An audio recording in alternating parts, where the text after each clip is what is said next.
अगर आप भी लेना चाहते हैं देश दुनिया की तमाम जानकारी तो आज ही सब्सक्राइब करें हमारे चैनल को। साथ ही नीचे दिए बेल आइकन को जरूर दबाएं ताकि हर अपडेट आप तक पहुंच सके। नमस्कार, बाबा साक्षी न्यूज़ नेटवर्क आप सभी का स्वागत है। आरएसएस प्रमुख मोहन भागवत ने कहा है कि दुनिया में अगर कहीं किसी देश के मुसलमान सबसे ज्यादा संतुष्ट हैं तो वो भारतीय मुसलमान हैं जो कि संतुष्ट हैं। उन्होंने कहा कि जब भी भारतीयता की बात आती है तो सभी धर्मों के लोग एकजुट हो जाते हैं।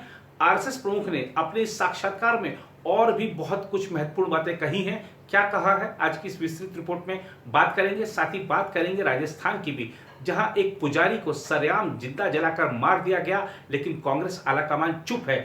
वो कांग्रेस के नेता जो ट्वीट कर करके, वीडियो जारी कर करके और लंबी एक आप देखिए कि 100 किलोमीटर से ज्यादा का रास्ता था तो पैदल जाने के लिए तैयार थे धूप में, यमुना एक्सप्रेस वे पे हंगामा कर दिया, डीएनडी पर हंगामा कर दिया और आखिरकार खुद ही वाहन चलाकर जाने लगे थे। और जिस कदर हंगामा किया था हाथरस की घटना को लेकर, तो करौली में जो कुछ हुआ है उस पर कम से कम एक ट्वीट तो कर देते, मुख्यमंत्री से पूछ ही लेते कि क्या हो गया, कैसे हो गया, क्या कार्रवाई की जा रही है। लेकिन नहीं, सब चुप हैं, कांग्रेस आलाकमान चुप है, क्योंकि अपनी पार्टी के शासित राज्यों में उसके लिए सब कुछ ठीक है, ऑल इज वेल है। और जहां पर विपक्षी पार्टियों की, जो विरोधी दलों की अगर सरकारें हैं तो वहां पर छोटी से छोटी घटना को भी बड़ी से बड़ी घटना बना दिया जाता है। किसी घटना पर, हाथरस जैसी घटना बड़ी घटना है जो कि उस पर किस कदर राजनीति की गई, एक पीड़िता की कह सकते हैं कि उसकी मृत्यु हो गई है, लेकिन इन्होंने उस पर अपनी राजनीतिक रोटियां सेकी हैं उस मुद्दे पर। तो ये दिखाता है कि किस कदर से कांग्रेस सिर्फ सेलेक्टिव मुद्दों को उठाती है और अपनी पार्टी शासित राज्यों के मुद्दे पर आंखें मूंदी रहती है। और जनता सब देख रही है, पब्लिक सब जानती है। शायद कांग्रेस आलाकमान को इस बात का संज्ञान लेना चाहिए, तो अब पता नहीं लेंगे नहीं लेंगे, लेकिन ये जो घटना है इसने भी देश को हिलाकर रख दिया है। इस पर भी बात करेंगे विस्तृत तरीके से। इसके अलावा बात करेंगे काला धन के खिलाफ जो भारत सरकार की लड़ाई चल रही है, उसमें एक महत्वपूर्ण कामयाबी मिली है। स्विस बैंक ने, जी हां, स्विस बैंकों ने जानकारी सौंपी है भारत सरकार को। किनका है काला धन, कितना है काला धन, ये सब बता दिया गया है भारत सरकार को। इस पर भी बातचीत करेंगे। इसके अलावा आपको बताएंगे कि त्रिपुरा के मुख्यमंत्री बिप्लब देब ने क्या नया बयान दिया है। उनका प्लान 30-35 सालों तक सत्ता में बने रहने का है। वो प्लान क्या है इसके बारे में बात करेंगे, लेकिन शुरुआत करते हैं आज के कार्यक्रम की मोहन भागवत के महत्वपूर्ण साक्षात्कार से। राष्ट्रीय स्वयंसेवक संघ के सर संचालक मोहन भागवत ने कहा है कि भारतीय मुसलमान दुनिया में सबसे ज्यादा संतुष्ट हैं। उन्होंने यह भी कहा कि जब भारतीयता की बात आती है तो सभी धर्मों के लोग एक साथ खड़े होते हैं। भागवत ने कहा कि किसी तरह की कट्टरता और अलगाववाद केवल वही लोग फैलाते हैं जिनके खुद के हित प्रभावित होते हैं। मुगल शासक अकबर के खिलाफ युद्ध में मेवाड़ के राजा महाराणा प्रताप की सेना में बड़ी संख्या में मुस्लिम सैनिकों के होने का जिक्र करते हुए भागवत ने कहा कि भारत के इतिहास में जब भी देश की संस्कृति पर हमला हुआ है तो सभी धर्मों के लोग साथ मिलकर खड़े हुए हैं। संघ प्रमुख ने महाराष्ट्र से प्रकाशित होने वाली हिंदी पत्रिका विवेक को दिए साक्षात्कार में कहा, सबसे ज़्यादा भारत के ही मुस्लिम संतुष्ट हैं। उन्होंने कहा कि क्या दुनिया में एक भी ऐसा उदाहरण है जहां किसी देश की जनता पर शासन करने वाला कोई विदेशी धर्म अब भी अस्तित्व में है। भागवत ने कहा, कहीं नहीं, केवल भारत में ऐसा है। उन्होंने कहा कि भारत के विपरीत पाकिस्तान ने कभी दूसरे धर्मों के अनुयायियों को अधिकार नहीं दिए और इसे मुसलमानों के अलग देश की तरह बना दिया गया। भागवत ने कहा, हमारे संविधान में यह नहीं कहा गया कि यहाँ केवल हिंदू रह सकते हैं, या यह कहा गया हो कि यहाँ केवल हिंदुओं की बात सुनी जाएगी, या अगर आपको यहाँ रहना है तो आपको हिंदुओं की प्रधानता स्वीकार करनी होगी। हमने उनके लिए जगह बनाई। यह हमारे राष्ट्र का स्वभाव है और यह अंतर्निहित स्वभाव ही हिंदू कहलाता है। संघ प्रमुख ने कहा कि हिंदू का इस बात से कोई लेना देना नहीं है कि कौन किसकी पूजा करता है। धर्म जोड़ने वाला, उत्थान करने वाला और सभी को एक सूत्र में पिरोने वाला होना चाहिए। भागवत ने कहा, जब भी भारत और इसकी संस्कृति के लिए समर्पण जागृत होता है और पूर्वजों के प्रति गौरव की भावना पैदा होती है तो सभी धर्मों के बीच भेद समाप्त हो जाता है और सभी धर्मों के लोग एक साथ खड़े होते हैं। अयोध्या में राम मंदिर निर्माण के संदर्भ में आरएसएस प्रमुख ने कहा कि यह केवल परंपरागत उद्देश्यों के लिए नहीं है, बल्कि मंदिर राष्ट्रीय मूल्यों और चरित्र का प्रतीक होता है। उन्होंने कहा, वास्तविकता यह है कि इस देश के लोगों के मनोबल और मूल्यों का दमन करने के लिए मंदिरों को ध्वस्त किया गया। इस कारण से लंबे समय से हिंदू समाज मंदिरों का पुनर्निर्माण चाहता था। हमारे जीवन को त्रस्त किया गया और हमारे आदर्श श्री राम के मंदिर को गिराकर हमें अपमानित किया गया। हम इसका पुनर्निर्माण करना चाहते हैं, इसका विस्तार करना चाहते हैं और इसीलिए भव्य मंदिर बनाया जा रहा है। उधर राजस्थान में कानून और व्यवस्था ध्वस्त होने का आरोप लगाते हुए भाजपा ने शुक्रवार को कांग्रेस नेता राहुल गांधी को आड़े हाथों लिया और कहा कि उन्हें या तो मुख्यमंत्री अशोक गहलोत का इस्तीफा ले लेना चाहिए या उनकी सरकार को सुधारने की कवायद करनी चाहिए। राजस्थान के करौली जिले में भूमि विवाद में एक पुजारी को कथित तौर पर आग लगा दी गई। इसके बाद एक अस्पताल में इलाज के दौरान उनकी मृत्यु हो गई। राजस्थान भर में सुर्खियों में आई करौली जिले के सपोटरा में राधा गोपाल मंदिर के पुजारी थे बाबूलाल वैष्णव, उनको उठाकर जलती हुई झोंपड़ी में फेंक दिया। भाजपा नेताओं ने इस मामले को लेकर कांग्रेस और राज्य सरकार को निशाने पर लिया। केंद्रीय मंत्री प्रकाश जावड़ेकर ने इसे बेहद ही गंभीर मामला बताते हुए राज्य सरकार से फौरन कार्रवाई की मांग की है। उन्होंने कहा राहुल गांधी को तुरंत वहां पहुंचना चाहिए। केंद्रीय मंत्री ने संवाददाताओं को संबोधित करते हुए कहा, राजस्थान में कानून व्यवस्था की धज्जियां उड़ रही हैं, कहीं भी कानून का अस्तित्व नहीं दिखता है। आज पुजारी की जलाकर जो हत्या हुई है उससे पूरा राजस्थान हिल उठा है। थोड़े दिनों पहले ही राज्य के बहरोड पुलिस थाने पर AK-47 से हमला कर अपराधियों को छुड़ा ले जाने की घटना हुई थी और आज तक उनका कुछ पता नहीं चला है। भाजपा के राष्ट्रीय प्रवक्ता और पूर्व केंद्रीय मंत्री राज्यवर्धन सिंह राठौड़ ने भी राजस्थान में अपराध में बढ़ोतरी का आरोप लगाते हुए प्रदेश सरकार और राहुल गांधी पर निशाना साधा। जयपुर के नांगल गांव में आयोजित किसान चौपाल के दौरान संवाददाताओं से बातचीत में राठौड़ ने कहा, भाजपा शासित राज्यों में राजनीतिक पर्यटन करने वाले राहुल गांधी जरा राजस्थान पर भी ध्यान दें। राजस्थान के अंदर आज कोई सुरक्षित नहीं है, न महिला न बच्चे। पुलिस का मनोबल गिर रहा है, यहां तक कि मंदिर में पूजा करने वाले पुजारी तक सुरक्षित नहीं है। जो सरकार महीनों तक 5 सितारा होटल में रहती है वो अपनी ही सुरक्षा कर सकती है, जनता की नहीं। राजस्थान का नाम धूमिल होता जा रहा है।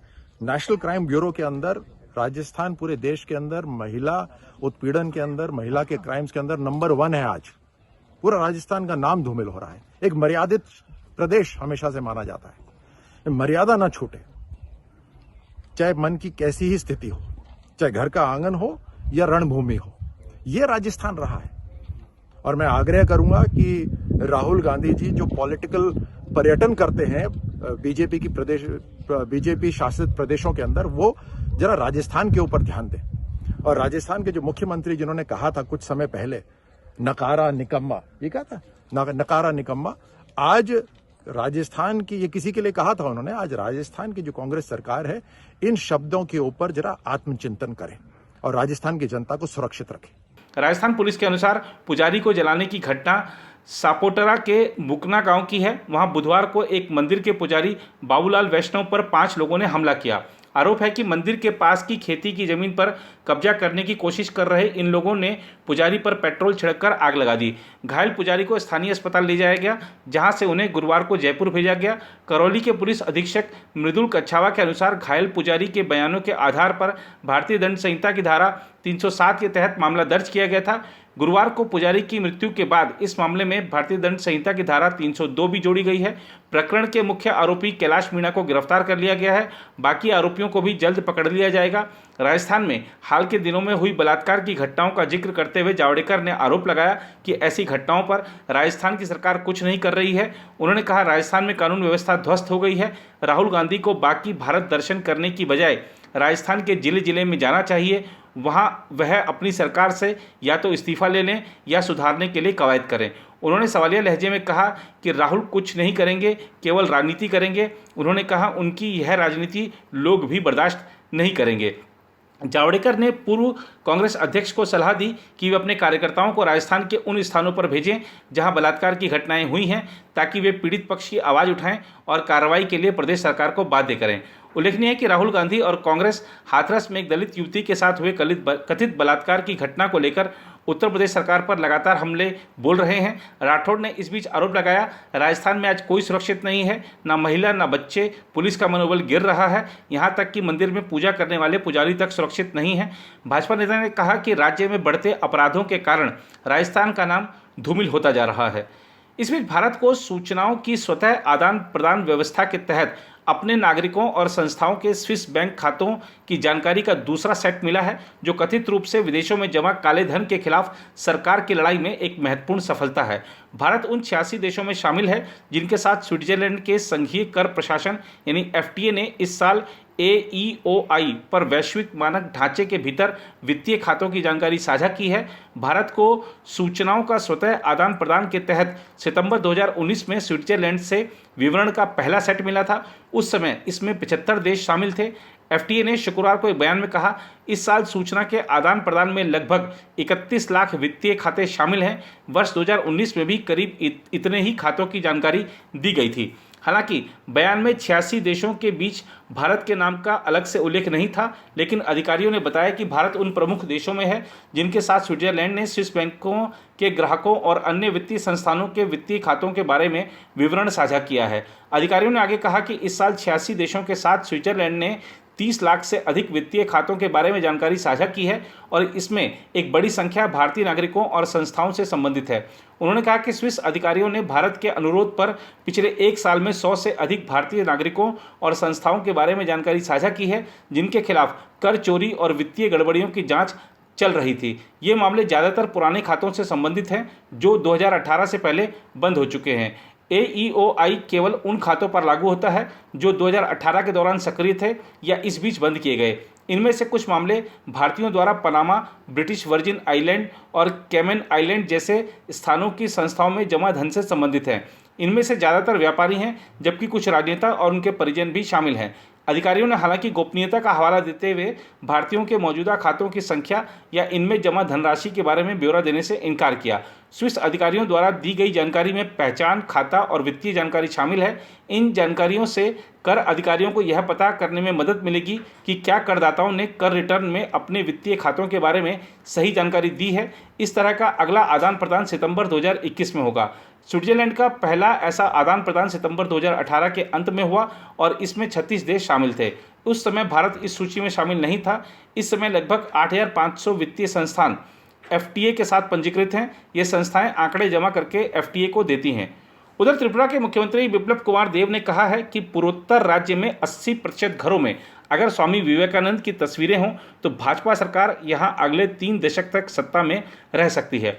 पार्टी की भाजपा महिला मोर्चा की इकाई के सदस्यों को संबोधित करते हुए बिप्लब देव ने कार्यकर्ताओं से स्वामी विवेकानंद के संदेशों का प्रसार करने और राज्य में लोगों को प्रोत्साहित करने के लिए उनकी तस्वीरें बांटने को कहा। बिप्लब देव ने कहा, मैंने देखा है यहाँ तक कि मेरे गांव में भी लोगों ने कम्युनिस्ट नेता Jyoti Basu, Joseph Stalin, Mao Zedong की तस्वीरें घरों में लगा रखी हैं। क्या हम स्वामी विवेकानंद की तस्वीर नहीं लगा सकते? हमारी पार्टी हमारी विचारधाराओं और संस्कारों को कायम रखेगी। अगर त्रिपुरा के 80% घरों में स्वामी विवेकानंद की तस्वीरें हों तो यह सरकार अगले 30 से 35 साल तक सत्ता में रह सकती है। उन्होंने कहा, स्वामी विवेकानंद ने कहा था कि कम बोलें, शांत रहें और काम पर ध्यान केंद्रित करें। ज़्यादा बोलने से हमारी ऊर्जा नष्ट हो जाती है, इसीलिए हमें हमारी ऊर्जा बर्बाद नहीं करनी चाहिए। उन्होंने महिला मोर्चा कार्यकर्ताओं से लोगों के बीच भारत की संस्कृति का प्रचार करने को भी कहा। इससे पहले बिप्लब देव ने कोविड-19 के मरीजों को मानसिक रूप से मजबूत और प्रेरित करने के लिए स्वामी विवेकानंद पर लिखी गई किताबें बांटी थी।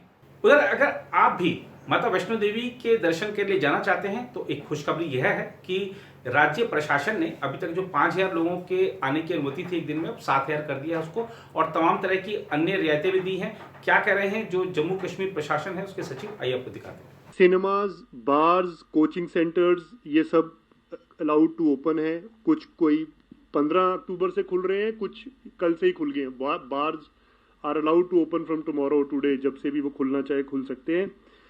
श्री माता वैष्णो देवी जी की यात्रा जो है वो ऑब्वियसली उसकी जो लिमिट बढ़ गई है, पहले 5,000 थी, अब 7,000 हो गई है।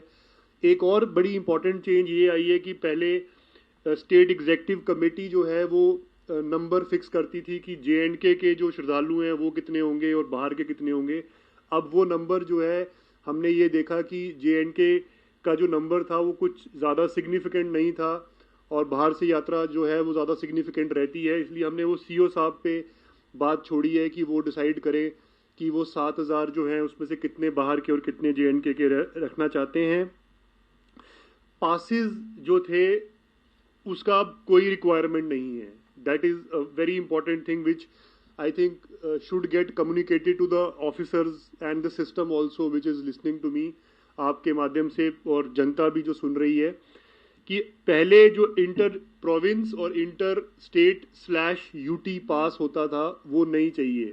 आपको अगर यहाँ से अमृतसर जाना है इलाज के लिए, लुधियाना जाना है इलाज के लिए, तो आपको वो डिविजनल कमिश्नर साहब का पास नहीं चाहिए।